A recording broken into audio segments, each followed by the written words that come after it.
Hello everyone, most welcome to my channel. আপনারা দেখছেন cooking clips. চলুন তবে শুরু করি নতুন একটি রেসিপি। আশা করি পুরো ভিডিও জুড়ে আমার সাথেই থাকবেন। আজকে আমি বাসন্তী পোলাও তৈরি করব। একদম ঠিক, খাবারটা কিন্তু খুব স্পেশাল।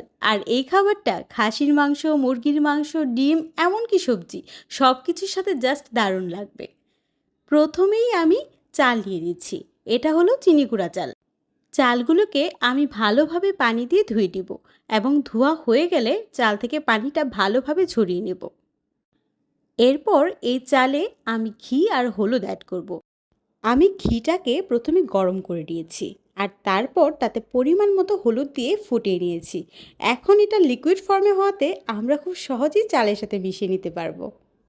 প্রথমেই কড়াইয়ে আমি তেল দিচ্ছি, তারপর এতে একে একে তেজপাতা, কিছুটা এলাচ, দারচিনি এগুলোকে একসাথে নিয়ে হালকা করে ভেজে নেব।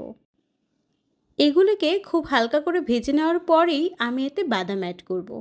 এখানে আমি চীনা বাদাম, কিছুটা কাজু বাদাম আর কিছুটা কিশমিশ ইউজ করছি। বাদাম আর কিশমিশগুলো দেওয়া হয়ে গেলে তারপর আমি এখানে কিছুটা আদা বাটা ইউজ করব। সবগুলোকে ভালোভাবে একটু ভেজে নেব। চুলার তাপটা কিন্তু খুবই হালকা থাকতে হবে। বেশি তাপে এগুলো সব পুড়ে যেতে পারে, তাই খুব হালকা তাপেই পুরো কাজটা আমাকে করতে হবে। বাদাম আর কিশমিশগুলো ভাজা হয়ে যাচ্ছে।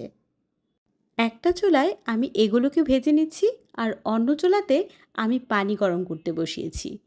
এগুলো আর একটু ভাজা হয়ে গেলেই আমি এতে চালগুলো দিয়ে দিব। আর হ্যাঁ, চাল দেওয়ার পরেও চুলার তাপটা কিন্তু হালকাই রাখতে হবে। খুব হালকা তাপেই এগুলোকে আমার ভাজতে হবে। চালগুলো সুন্দর করে ভাজা হলেই এখান থেকে সুন্দর একটা ফ্লেভার পাওয়া যাবে। পোলাওটাও খুব ঝরঝরে হবে। পোলাওটা ঝরঝরে করার জন্য হালকা তাপে এই চালটা ভেজে নেওয়ার কিন্তু কোনো বিকল্প নেই। আর হ্যাঁ, আরেকটা কথা বলি, এইদিকে আমার এগুলো ভাজা হচ্ছে আর অন্য চুলাতে আমার পানি গরম হচ্ছে। এইখানে পানির ব্যাপারটা কিন্তু খুব সতর্কতার সাথে ব্যবহার করতে হবে। আমরা পোলাও বানানোর জন্য ঠিক যতটা পানি দিব তার অর্ধেক চাল দিব, মানে হচ্ছে যতটা চাল তার ডাবল পানি। এটা কিন্তু একদম সতর্কতার সাথে ইউজ করতে হবে, কেননা পানি যদি বেশি হয় তাহলে খাবারটা ওভার কুক হয়ে যাবে, আবার যদি কম হয় তাহলে কিন্তু এটা ঠিকমতো সেদ্ধই হবে না। আর হ্যাঁ, এখন কিন্তু আমি আমার খুব স্পেশাল গরম মশলাটা অ্যাড করে দিয়েছি, দেখতেই পেয়েছেন। দেখুন কালারটা কি সুন্দর হয়েছে। আর ওইদিকে পানিটা আমি একটু ফুটে ওঠা পর্যন্ত গরম করব। চালটাও আমার বেশ ভাজা ভাজাই হয়ে গেছে। তারপরও আমি আরেকটু সময় নিয়ে এটাকে সুন্দর করে ভেজে নেব। চালের কালারটা কি সুন্দর চলে এসেছে, তাই না? বিশ্বাস করুন, এই খাবারটা যে একবার খেয়েছে তার কিন্তু নর্মাল পোলাওটা আর খেতেই ইচ্ছা করবে না, বা খেলেও বারবার এটাই খেতে ইচ্ছা করবে। তাই বলছি, যারা খেয়েছেন তারা তো অবশ্যই এটার টেস্ট জানেন। আর যদি কেউ না খেয়ে থাকেন, প্লিজ একবার এটা ট্রাই করে দেখবেন। আর এখন আমি কিছুটা কাঁচামরিচ এটাতে অ্যাড করেছি। আর এই তো ভাজা হয়ে গেছে। এখন আমি এটাতে পরিমাণ মতো পানি অ্যাড করে দিচ্ছি। পরিমাণ মতো বলতে আমি ঠিক যতটা চাল নিয়েছি তার ডাবল পানি। আর সবগুলোকে ভালোভাবে একবার মিশিয়ে দিতে হবে। আর এখন খুব হালকা তাপে আমার এটাকে রান্না করতে হবে। আর অবশ্যই ঢেকে দিতে হবে। ঢাকনা দেওয়ার আগে এতে পরিমাণ মতো চিনি আর লবণ অ্যাড করতে হবে। কেননা এই পোলাওটা একটু মিষ্টি মিষ্টি হয়। চিনি আর লবণটা অ্যাড করা হয়ে যাওয়ার পরে আমি এটা ঢেকে দিচ্ছি। আর খুব হালকা তাপে এটাকে সময় নিয়ে রান্না করব। আর এই যে আমার ঢাকনা একটু ফুটো ছিল, সেজন্য আমি এটা লবঙ্গ দিয়ে অফ করে দিয়েছিলাম। এই দেখুন, আমার পোলাও কিন্তু হাফ ডান হয়ে গেছে।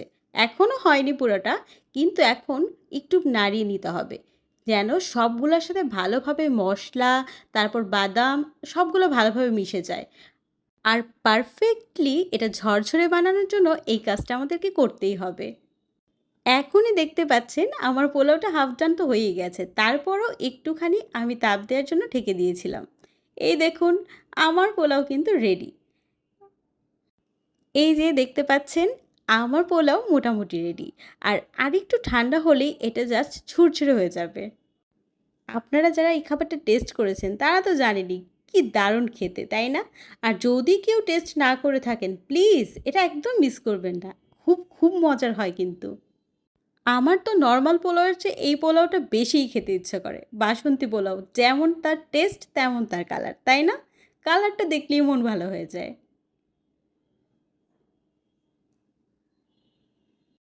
একদম রেডি আমার বাসন্তী পোলাও।